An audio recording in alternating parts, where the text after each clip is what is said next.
రాఘవేంద్రన్ గారు, ఇంతకుముందు మనం మాట్లాడుకున్నప్పుడు గురుతత్వం ఏమిటి, అసలు శివానందమూర్తి గారు అనే దివ్యశక్తికి ఎలా అర్థం చేసుకోవాలంటే మీరు చక్కటి వివరణ ఇచ్చారు. దీని మీద నాకు కొన్ని చిన్న చిన్న సందేహాలు వస్తున్నాయి, ఏమనుకోకుండా నాకు అంత వివరణ మీరు ఇవ్వాలి. ఒకటి ఏంటంటే, ఇప్పుడు ఆయన మీరు చెప్పిన ప్రకారం ఆయన తీసుకున్న పని చాలా పెద్దది. ఈ సృష్టి చరాచర జగత్తు వీటిని లోకాలను తరింపజేయటం, ఇంత పని పెట్టుకున్నారు కదా. ఈ పెట్టుకున్న మనిషి ఇప్పుడు మనకు తెలిసి 1920లో ఆయన ఇక్కడ జన్మించారు. 2015 వరకు మన మధ్య ఉన్నారు. అంటే ఒక చాలా చిన్న కాలం ఇక్కడ ఉన్నారు అని అంటే నాకు రెండు ప్రశ్నలు. ఈ టైంలో 1920స్లో ఇక్కడికి రావడానికి ముందు మనకు తెలిసిన మీరు 5000 ఏళ్ళ చరిత్ర ఉంది. 5000 ఏళ్ళు మనకు తెలుసో తెలీదో, మనకు తెలిసిన ఒక 1000 సంవత్సరాలు, కొన్ని 100 ఏళ్ల చరిత్రలో ఈయన ఇంతకు ముందు ఏమన్నా ఎక్కడెక్కడ వచ్చారు, ఏ రూపాంతే, అది కూడా మీరు ఇందాక చెప్పారు, జ్ఞానవ అంశ అయ్య అంశ అని. కానీ కొన్ని అభిప్రాయాలు ఇక్కడ ఉన్నాయి, మాకు కూడా ఉన్నాయి, అది మీరు చెప్పాలి. ఒకటి, త్రైలింగ స్వామి మన గురువుగారు అనేది కొంతమంది అంటారు, మైత్రేయ మహర్షి ఆయన అని కొంతమంది అంటారు. మరి ఇది కాదు, రమణ మహర్షి కూడా ఆయనకు అంశం ఉంది అని కొంతమంది అంటారు. ఇదేమీ కాదు, ఆయనే మేము అయోధ్యకి వెళ్ళాం ఒకసారి, మీరు కూడా వచ్చారు, అందరినీ తీసుకెళ్ళారు గురువుగారు. అప్పుడు ఆయన చూసి గోడకు జారగిలబడి ఇదంతా నేను 6000 ఏళ్ళుగా చూస్తున్నా అన్నారు.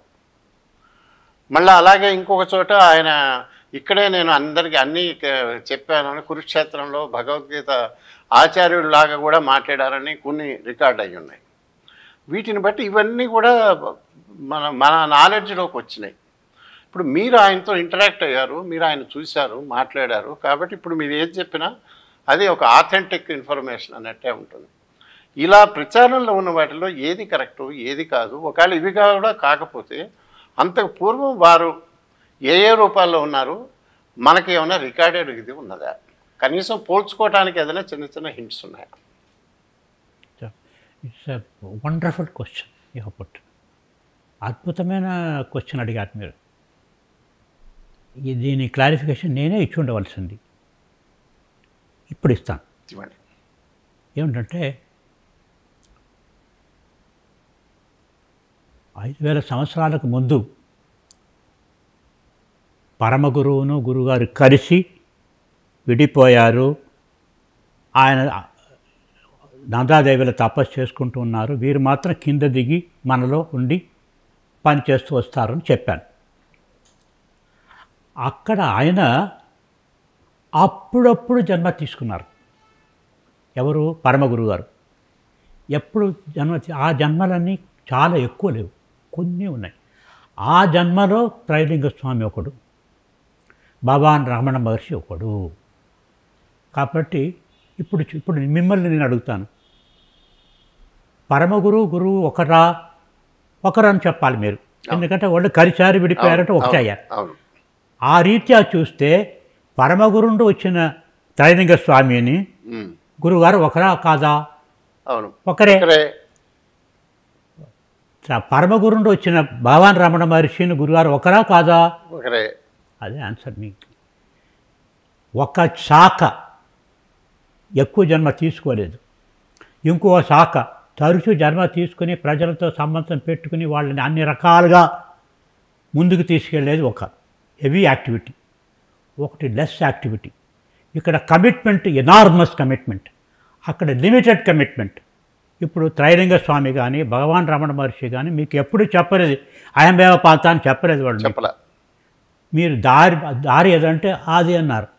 ఆ దారిలో పోవటం నువ్వే, దారి చూపించడమే వాళ్ళు బాధ్యత. దారిలో కింద పడటం, కష్టాలు రావటం, నష్టాలు రావటం అదంతా నీ కర్మ ప్రకారం నడుస్తుంది. దాని తర్వాత నీతో పాటు అడుగడుగుకు వెళ్ళి నిన్ను ఒడ్డు చేర్చడం అనేది వాళ్ళు తీసుకోలేదు, అలాంటి పనులు పెట్టుకోలేదు. గురువారు ఒక్కరే నీతో జన్మకు దగ్గర ఉండి తోడు ఉండి తీసుకెళ్ళి నిన్ను చెప్పటం వరకు చేసే గురువు ఈయన ఒకరే. ఆ అవతారాలని గురుగారే కానీ ఆ పనులు చేయరు. చేయలేదు. వాళ్ళ టర్మ్స్ ఆఫ్ రెఫరెన్స్లో limited. They show you the path, అంతే. The responsibility is over. తర్వాత పాత్రలు వెళ్ళటం, కింద పడటం, చేయటం, కర్మని నువ్వు ఎదుర్కోవటం అంతా నువ్వే చేయాలి. ఇక్కడ నీ కర్మను ఆయన ఎదురు చూసుకుంటారు, నీ కర్మ తీసుకుంటారు. ఎన్నో ఇన్స్ట్రక్షన్స్ చెప్పగలను. కర్మ ఆయన తీసుకున్నది, ఆ కర్మను తీసుకున్న కర్మని ఎలా వదిలిపెట్టా అదంతా నేను కావాలంటే తర్వాత చెప్తాను. చెప్పండి. ఇప్పుడే చెప్పానా? చెప్పండి. ఒకటి చెప్తాను. ఒక కుంభమేళాలో 1978లో 600 సంవత్సరాలకు ఒకసారి అయ్యే కుంభమేళా అని చెప్పారు. ఆ కుంభమేళా కొన్ని 10 మందితో గురుగారు వెళ్ళారు. అందులో నేను ఒకడిని. అలహాబాద్లో జరిగింది. అలహాబాద్లో జరిగి అక్కడ కుంభమేళాలో గురుగారికి సంబంధించిన శిష్యులన్నీ వస్తారట. అది మీటింగ్ ప్లేస్ అట. కానీ వాళ్ళకి తెలియక్కర్లేదు, గురుగారు మాత్రం ఐడెంటిఫై చేస్తారు, నా శిష్యుడు, నా శిష్యుడు, నా శిష్యుడు అని. అందులో పోతూ ఉన్నప్పుడు ఒక కారు జరిగి అడ్డం పడింది. గురుగారు చూసుకుని, ఆహో ఇక్కడ ఉన్నావా, సరే అన్నారు. నేను ఆ కారు పోయిన తర్వాత చూస్తే అందులో సన్యాసులు ఉన్నారు. సార్ ఎవరు సార్ అన్నాను. అందులో ఒకడు నా శిష్యుడు అన్నారు. ఆ శిష్యుడు ఎవడన్నారు. ఆ శిష్యుడు ఎవరంటే చెప్తే బాగుండదు, మన దక్షిణ దేశంలో గొప్ప పీఠాధిపతులు ఒకడు ఉన్నారు. తర్వాత ఎవరు నేను తెలుసుకున్నాను అనుకోండి. అంటే వారి సమకాలికుల్లోనేనా, పూర్వీకుల? ఈయనకి వాడు శిష్యుడు. ఆయన వారు ఎప్పుడు సజీవులుగా ఉన్నారా? సజీవుగా ఉన్నారు కదా, ఆయన కదా అక్కడ కార్లో పోయింది. ఇప్పుడు ఆయన శిష్యుడు. ఆయన శిష్యుడికి తెలియదు గురువు ఉన్నాను, గురువు తెలుసు ఆయన శిష్యుడని. ఆ శిష్యుడిని జన్మకి చూసుకోవటం అని చెప్పాను కదా, ఈ జన్మలో కూడా ఆ శిష్యుడిని చూశాడు, ఆయన బ్లెస్సింగ్ ఇచ్చాడు. అలాగే వెళ్ళి స్నానఘట్టానికి వెళ్ళాం. అప్పుడు ఏమన్నారంటే, ఈ క్షణంలో పరమగురు ఈ గంగలో స్నానం చేస్తారు. వారు స్నానం చేసిన వెంటనే గంగ ఇంతవరకు తీసుకున్న పాపమంతా పరిశుద్ధమవుతుంది. గంగకి బ్రహ్మ ఒక వరం ఇచ్చాడు.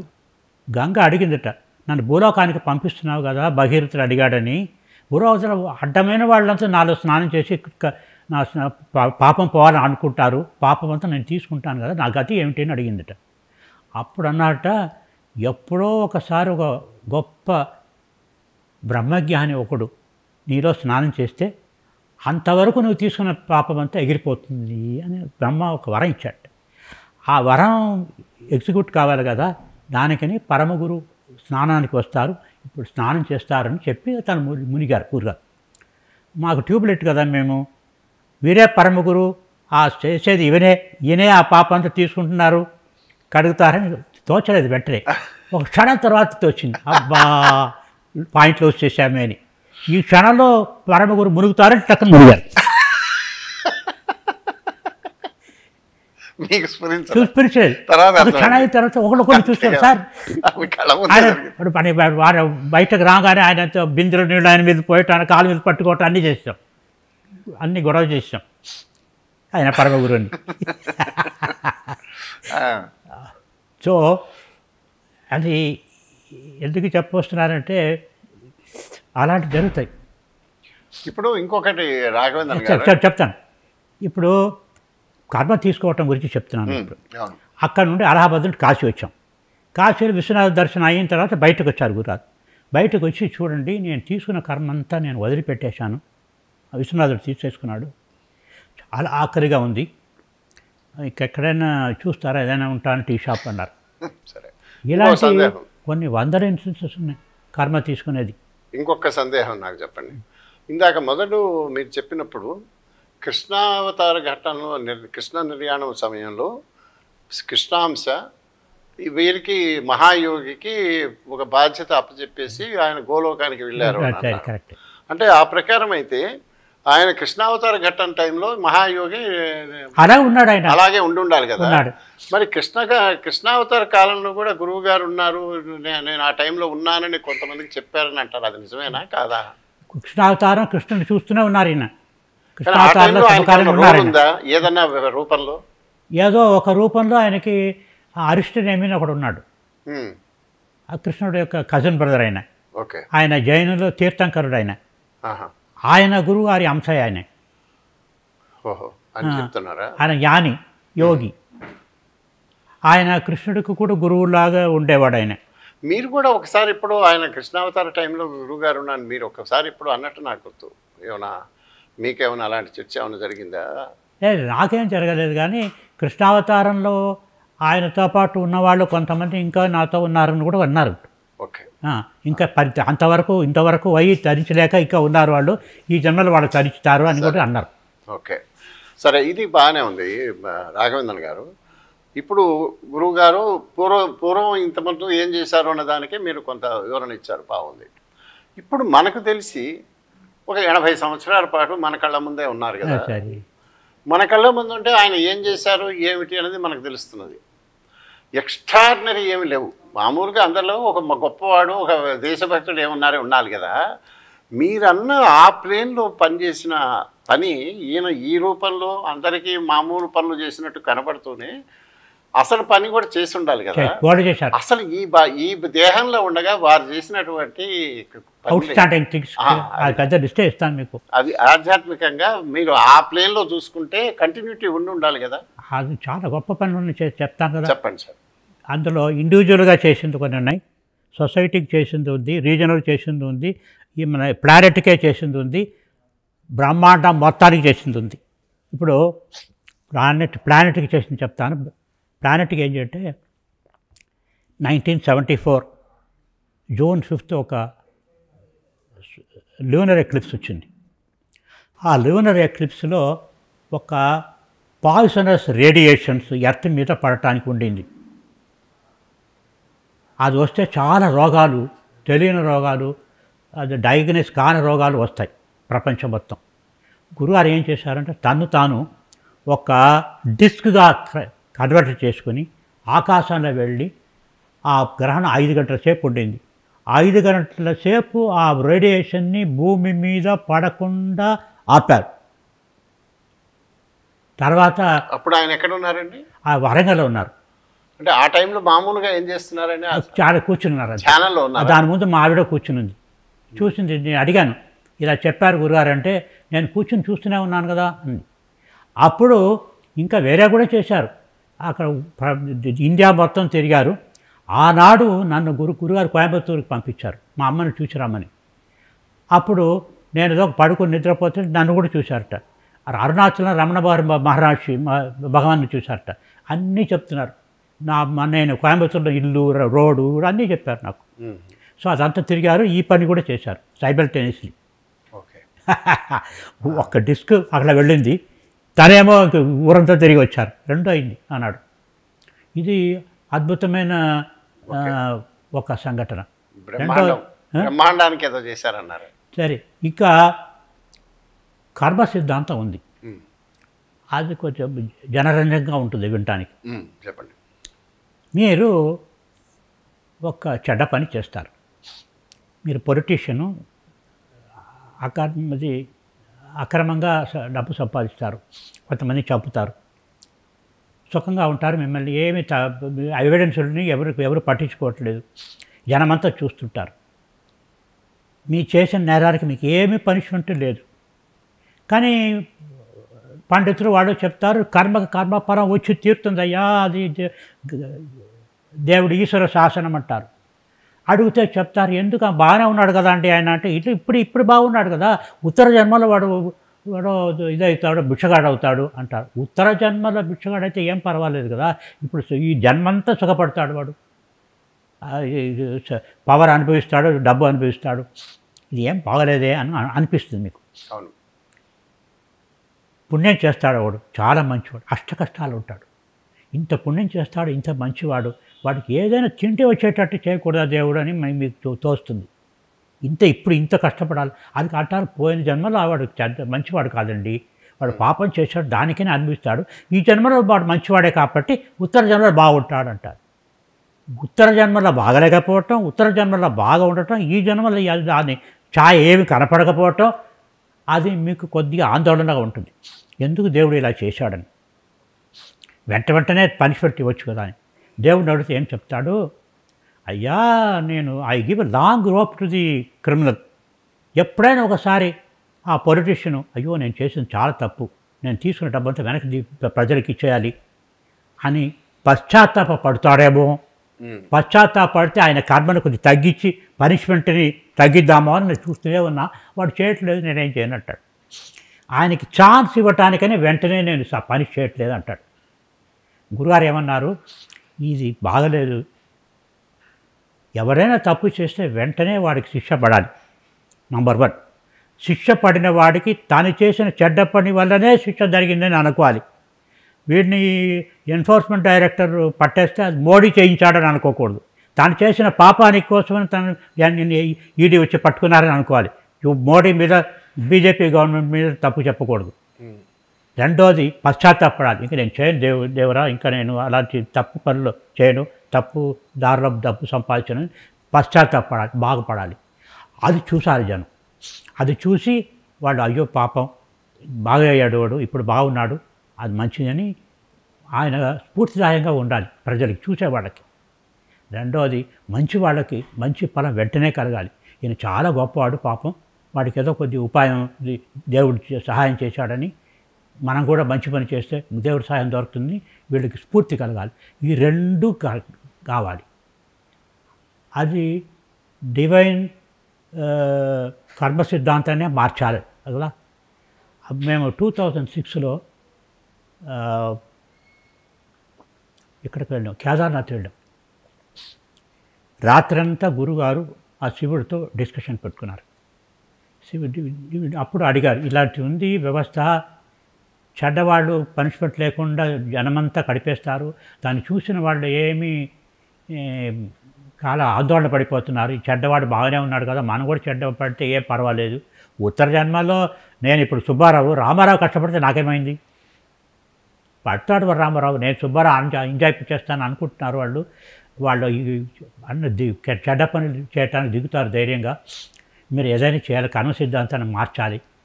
నేను చెప్పినట్టు చెడ్డ పనికి వెంటనే పనిష్మెంట్ ఇవ్వటం, పశ్చాత్తాపయ్యేటట్టు చేయటం, దాన్ని చూసి మిగతా వాళ్ళు స్ఫూర్తి పొందటం, అలాంటివన్నీ జరగాలి, మీరు అనుగ్రహించాలంటే ఆఫ్టర్ లాంగ్ ఆర్గ్యుమెంట్ చేస్తానన్నట్టు శివుడు. ఎప్పుడు అడిగితే ఇంకా ఒక 10 years తర్వాత చేస్తానన్నట్టు. ఇప్పుడు 2006 అంటే 2016 అనుకోండి.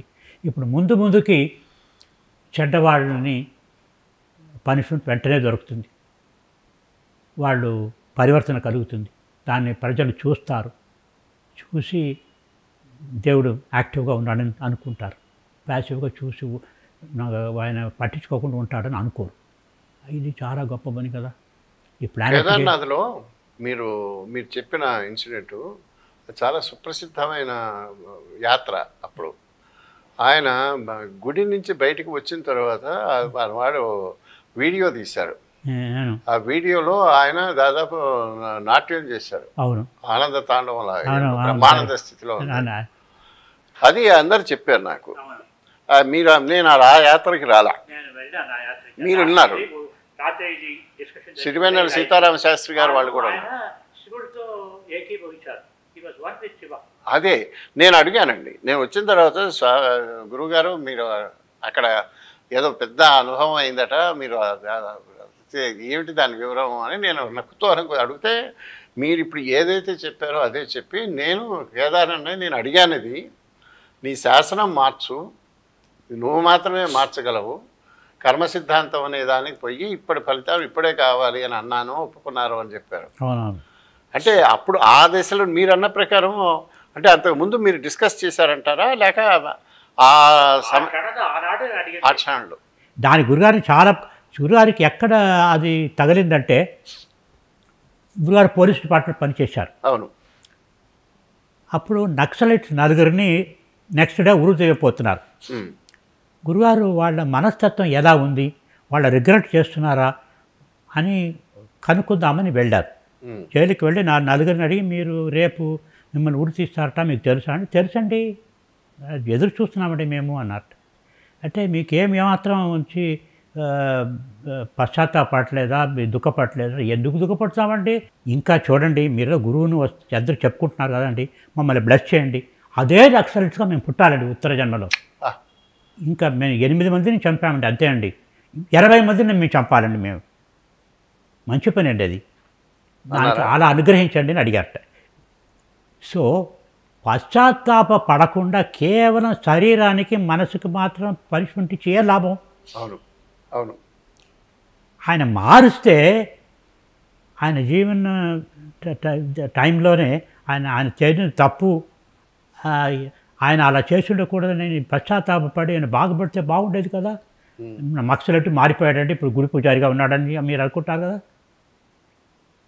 ఆ కర్మ సిద్ధాంతం మార్చడానికి అక్కడ ఉంటే ఆయనకి బీజం పుట్టింది. వీళ్ళు ఏమీ పరివర్తనే కరగకుండా పనిష్మెంట్ పొందుతున్నారు. ఇది ఏమి పనిష్మెంట్ ఏదో డెస్టిన్ అంటాం.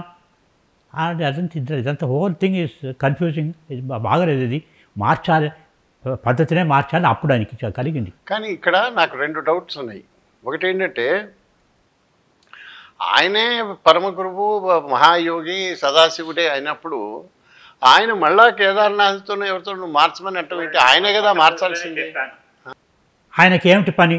ఎవరైనా అడిగితే సలహా చెప్తాడు, లేకపోతే చూస్తుంటాడు. అలాంటి రోల్ ఆయనది.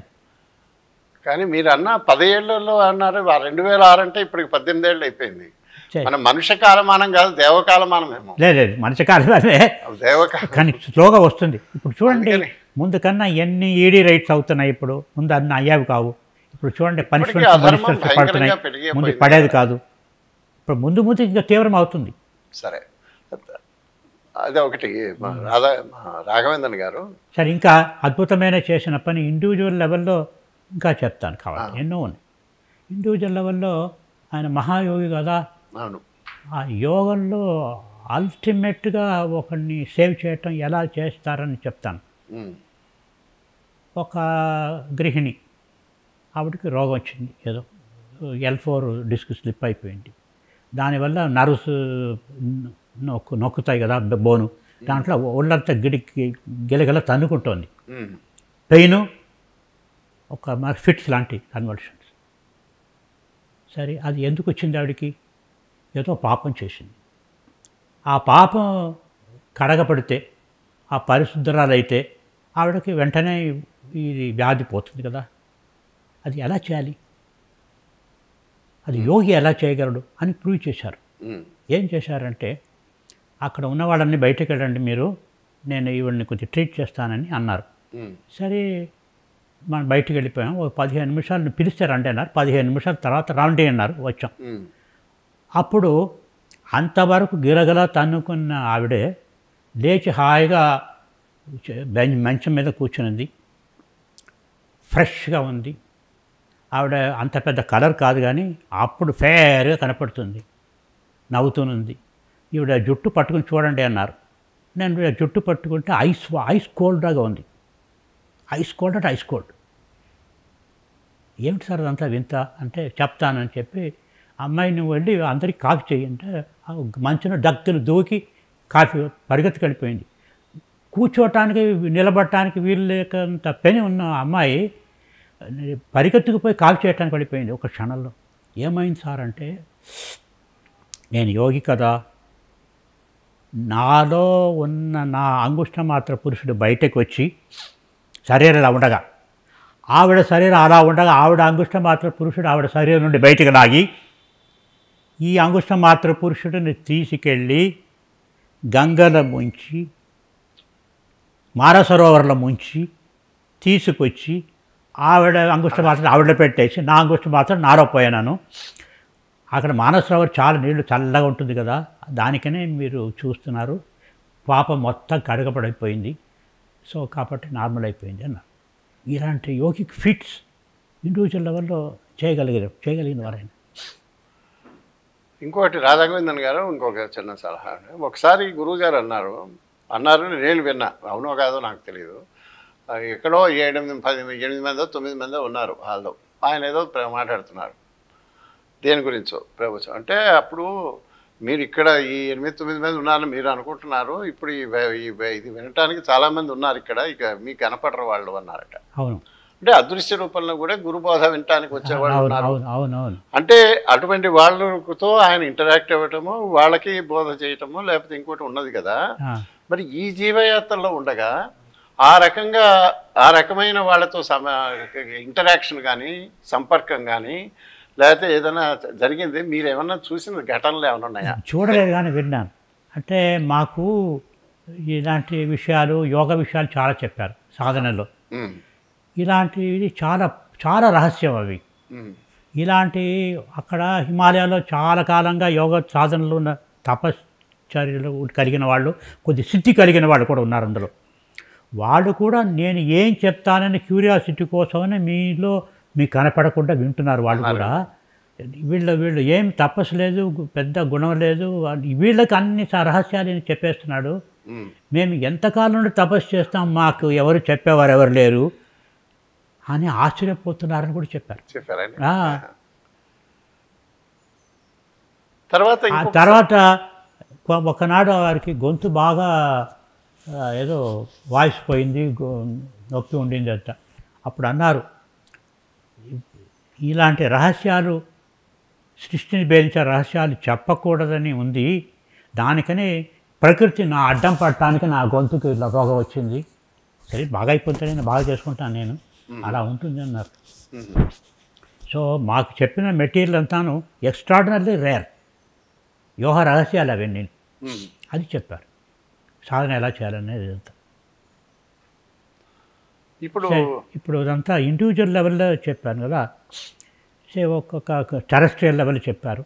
కమ్యూనిటీ లెవెల్లో ఏమిటి, ఒక కమ్యూనిటీకి రావాల్సినవి ఒక పెద్ద తుఫాను రావచ్చు, అలాంటి తుఫాను స్టాప్ చేసిన ఇన్స్టెన్సెస్ ఉన్నాయి. తర్వాత దేశానికి మంచిది కావాలంటే ఒక ప్రభుత్వాన్నే మార్చిన ఇన్స్టెన్సెస్ ఉన్నాయి. అంటే యజ్ఞాలు చేసింది దానికోసమేనా? యజ్ఞాలు దేశమంతటా చేశారు కదా, మన రక్షణ కోసం చేశారు. దానివల్ల మన మీద వచ్చే దాడులు, అటాక్స్ తగ్గినాయి. లేకపోతే వాళ్ళు ఇంకా తీవ్రంగా చేసి ఉండేవారు. దాని ఒక రక్షణ, బార్డర్ రక్షణ కోసం చేశారు. మన కల్చర్ డ్యామేజ్ అవ్వకుండా పరిరక్షణ కోసం చేశారు. అందులో యజ్ఞంలో చాలా రకరకాలుగా ఉన్న ముఖాలు కనిపించాయి మాకు. అదంతా ఈవిల్ ఫోర్సెస్ అని చెప్పారు. మన దేశం మీద ఉన్న ఈవిల్ ఫోర్సెస్ ఉన్నాయి కదా, మనం చేసిన పాపం చేత. మనం ఏమనుకుంటున్నాం, ఏదో పాపం చేశాడు వాడు పాప ఫలాలు ఇస్తాడని. అది కరెక్టే. కొన్ని పాపాలకి పాప ఎంత పెద్దదంటే ఆయనకి పనిష్మెంట్కి మనిషి శరీరం సరిపోదు. మనిషి శరీరానికి ఎంత సరిపోతుందో అంత పాపం తీసుకుని బ్యాలెన్స్ అది పాపం ఏమవుతుందంటే ఆకాశంలో ఉండిపోతుంది. అలా ఉండి ఉండి ఉండి ఉండి చాలా పాపాలు కలెక్ట్ అయ్యి భూమాత భరించలేక కొన్ని పాపాలు కింద కురిపిస్తుంది. ఆ కురిపించిన చోట దానికి ఇది ఇక్కడ కురిపించకూడదు, ఇక్కడ చేయాలని అలాంటి విశ్లేషణ ఉండదు. ఇలా మంచివాళ్ళు ఇక్కడ ఏం చేయకూడదు, అక్కడ చెడ్డవాళ్ళు ఉన్నారు ఇక్కడో అక్కడో వాళ్ళ మీద పడాలని అలా ఉండదు. ఎక్కడో లాటూరులో ఎర్త్క్వేక్ వచ్చేస్తుంది, ఇంకేదో మంచి జనాలు ఇన్నోసెంట్ పీపుల్ ఉన్న చోట్ల తుఫాన్ వచ్చేస్తుంది. అలాంటి కొన్ని అన్లోడ్ అయిపోతుంది కర్మ. ఇక పెద్ద ఈవెంట్స్ జరుగుతా చూడండి, ఎర్త్క్వేకు, ఈ తుఫాన్ రావటం, అవన్నీ మనం చేసిన పాపాలే మన మీదకి వస్తున్నాయని అర్థం. అన్డైజెస్టెడ్ సిన్ అది, దే గెట్ డైజెస్టెడ్. అది దీనికి సంబంధించి ఇంకొన్ని నా సందేహాలు ఇంకా తీరలేదు. చెప్పండి. కొంచెం మన ఇంకో భాగంలో దీని గురించి నేను కొన్ని మిమ్మల్ని అడగదలుచుకున్నాను. అప్పుడు ఒకనాడు జాగేశ్వర ఆలయంలో ఒక గోడలో ఒక చిన్న గూడు ఉంటుంది. ఆ గూడుకి ఈనాడు కూడా వాళ్ళు ధూపదీప నైవేద్యం ఎంత పెడతారు. అక్కడ మన చిన్న గురుగారి విగ్రహం కూడా పెట్టాం, ఇలాంటి విగ్రహం. అక్కడ పక్కన ఒక చోట్ల ఇక్కడ తవ్వండి, మీరు గొయ్యి తవ్వండి, నేను కూర్చుంటాను, నా మీద మట్టి పోసేసేయండి. ఒకసారి మేము అక్కడ హైదరాబాద్ రాత్రి వరంగల్కి రావాలి. ఒక కారులో డాక్టర్ విశ్వనాథ్ గారు ముందు ఉన్నారు, వెనక కారులో మేము ఉన్నాం.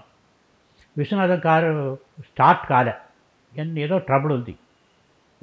సరే కొంచెం తోస్తే స్టార్ట్ అవుతుంది అన్నాడు.